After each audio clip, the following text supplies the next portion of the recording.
La historia de un niño sicario. No tuve tiempo de decirle a mi mamá cuánto la amaba, la mataron antes por mi culpa, dice Juan Casper, 2 años después de que su madre. La historia de un niño sicario. No tuve tiempo de decirle a mi mamá cuánto la amaba, la ejecutaron antes y fue por mi culpa, y uno de sus hermanos fueran asesinados por los sicarios con quienes se involucró. Casper desde pequeño creció en la pobreza, su familia era tan humilde que vivían en un cuarto prestado por una escuela, él era buen estudiante, por las tardes trabajaba como empaquetador de supermercados, lavaba autos. A sus 8 años de edad hacía lo que podía para ayudar a su madre, hasta que un amigo le ofreció ganar dinero de manera fácil, solo tenía que llevar carros a una bodega. La paga era buena y aceptó. Tenía apenas 12 años. Al poco tiempo supo que los vehículos eran robados, pero no le importó, siguió en el negocio y ayudando a su familia. A los 13 años subió de rango y ya robaba los autos. El dinero seguía llegando. También conoció las drogas, primero como consumidor y luego como narcomenudista.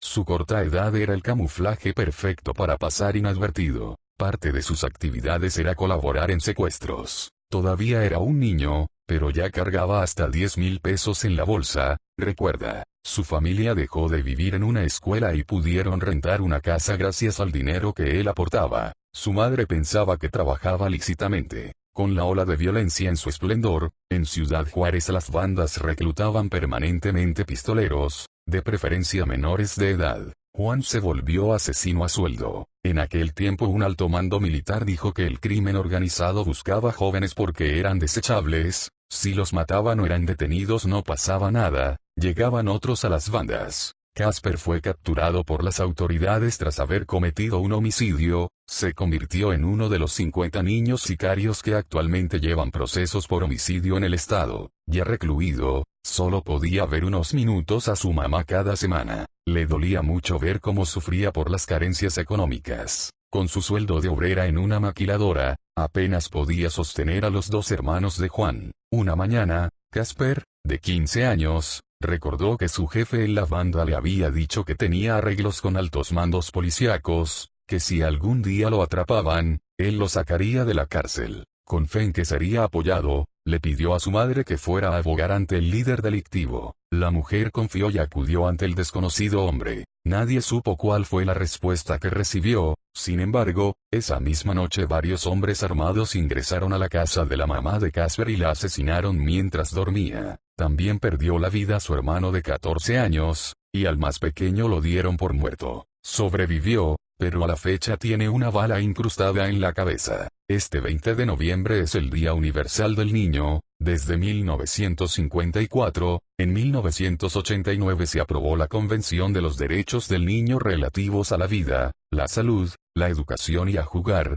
y a estar protegidos de la violencia, a no ser discriminados y a que se escuchen sus opiniones. Juan es uno de los 7,000 jóvenes adolescentes recluidos en los centros de detención en México que no tuvieron acceso a estos derechos. De acuerdo con el INEGI, 9 de cada 10 infractores menores de edad son hombres. Cada año, 7,000 muchachos reciben sentencias por delitos diversos, pero no ameritan ser recluidos. Otro tanto igual termina en alguno de los 60 centros de internamiento que hay en el país. ¿Consideras que los padres pueden evitar que existan los niños sicarios? En Chihuahua, de acuerdo con la Fiscalía Estatal, 36% de los menores recluidos purga sentencia por homicidio, el 31% por robo, y el 12% por violación. Casper terminará su infancia y adolescencia cautivo. Al igual que sus compañeros, tiene la opción de estudiar, desde primaria hasta carreras universitarias, ya que muchos cumplen los 18 años y deben seguir internados hasta concluir su sentencia. Él ya terminó la preparatoria y espera continuar su preparación para cuando se integre a la sociedad, ahora sin una familia que lo cobije. Hace 3 meses la fiscalía detuvo a una banda de 4 homicidas al servicio de un grupo criminal, de 18, 17, 16 y 14 años de edad, este último el líder del grupo y al parecer el más violento. Cobraban por desaparecer rivales o miembros del mismo grupo que debían morir por deudas. Se les localizaron rifles, pistolas y una granada. Chihuahua contaba con la sentencia máxima para menores más alta del país, de 15 años, para quienes participaran en homicidios y secuestros. Sin embargo, para homologar su legislación con la federal, se redujo a una máxima de 5 años de internamiento, independientemente de la gravedad de los delitos. Esto permitió que muchos de los menores que llevaban 5 años en cautiverio, solicitaran una revisión y quedaron en inmediata libertad. Drogas. El detonante invariablemente en los casos de niños procesados por delitos de alto impacto, el común denominador es el consumo de drogas. De hecho, Chihuahua presenta uno de los índices más altos en la materia en el país, mientras la encuesta nacional de consumo de drogas en estudiantes arroja que la media nacional entre alumnos de secundaria que usan marihuana es de 9.3%, aquí la cifra es de 14.4%. En consumo de cocaína el promedio es de 3.5%, en el estado de Chihuahua es de 5.2% y en metanfetaminas pasa la media nacional de 2.4% a 2.7%. Un estudio elaborado por la Fundación del Empresariado Chihuahuense en Ciudad Juárez arroja que en colonias humildes de la frontera hay niños consumidores frecuentes de alcohol de 8 años, que consumen tabaco desde los 10 y que han probado alguna droga desde los 8. Casper dice estar arrepentido de la vida que llevó cuando apenas salía de la infancia. Incluso es voluntario en el programa gubernamental libre de prisiones, en el cual asiste a dar conferencias a estudiantes de secundaria y preparatoria para que su historia los aleje de la delincuencia. Yo estaba esperando que llegara el sábado para ver a mi mamá, me sentía mal por todo lo que había hecho. Le iba a decir que la quería mucho, nunca se lo había dicho. No tuve tiempo de decirle a mi mamá cuánto la amaba, la mataron antes y fue por mi culpa, lamenta el joven. La historia de un niño sicario, no tuve tiempo de decirle a mi mamá cuánto la amaba, la mataron antes por mi culpa, dice Juan Casper, 2 años después de que su madre. La historia de un niño sicario, no tuve tiempo de decirle a mi mamá cuánto la amaba, la ejecutaron antes y fue por mi culpa, y uno de sus hermanos fueran asesinados por los sicarios con quienes se involucró. Casper desde pequeño creció en la pobreza, su familia era tan humilde que vivían en un cuarto prestado por una escuela, él era buen estudiante, por las tardes trabajaba como empaquetador de supermercados, lavaba autos. A sus 8 años de edad hacía lo que podía para ayudar a su madre, hasta que un amigo le ofreció ganar dinero de manera fácil, solo tenía que llevar carros a una bodega. La paga era buena y aceptó. Tenía apenas 12 años. Al poco tiempo supo que los vehículos eran robados, pero no le importó, siguió en el negocio y ayudando a su familia. A los 13 años subió de rango y ya robaba los autos. El dinero seguía llegando. También conoció las drogas, primero como consumidor y luego como narcomenudista. Su corta edad era el camuflaje perfecto para pasar inadvertido.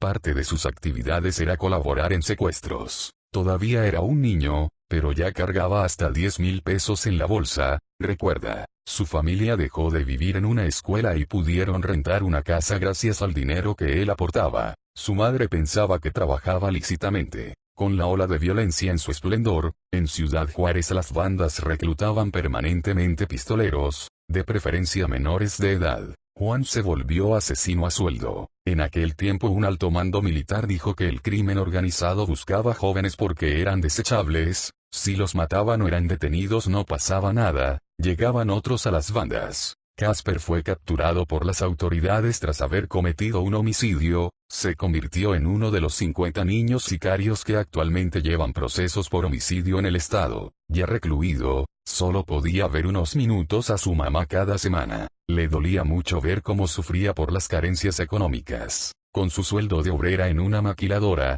apenas podía sostener a los 2 hermanos de Juan. Una mañana, Casper, de 15 años, recordó que su jefe en la banda le había dicho que tenía arreglos con altos mandos policíacos, que si algún día lo atrapaban, él lo sacaría de la cárcel. Con fe en que sería apoyado, le pidió a su madre que fuera a abogar ante el líder delictivo. La mujer confió y acudió ante el desconocido hombre. Nadie supo cuál fue la respuesta que recibió. Sin embargo, esa misma noche varios hombres armados ingresaron a la casa de la mamá de Casper y la asesinaron mientras dormía. También perdió la vida su hermano de 14 años, y al más pequeño lo dieron por muerto. Sobrevivió, pero a la fecha tiene una bala incrustada en la cabeza. Este 20 de noviembre es el Día Universal del Niño. Desde 1954, en 1989 se aprobó la Convención de los Derechos del Niño relativos a la vida, la salud, la educación y a jugar, y a estar protegidos de la violencia,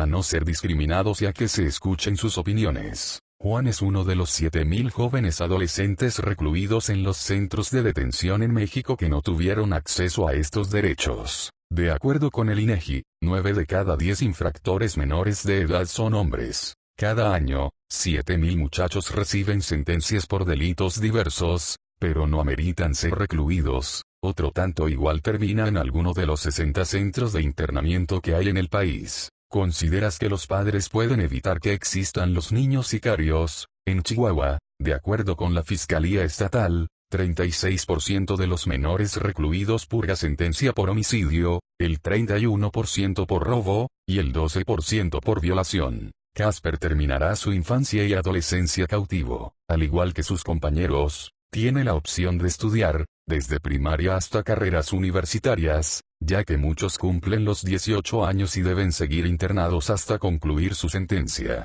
Él ya terminó la preparatoria y espera continuar su preparación para cuando se integre a la sociedad, ahora sin una familia que lo cobije. Hace 3 meses la fiscalía detuvo a una banda de 4 homicidas al servicio de un grupo criminal, de 18, 17, 16 y 14 años de edad, este último el líder del grupo y al parecer el más violento. Cobraban por desaparecer rivales o miembros del mismo grupo que debían morir por deudas. Se les localizaron rifles,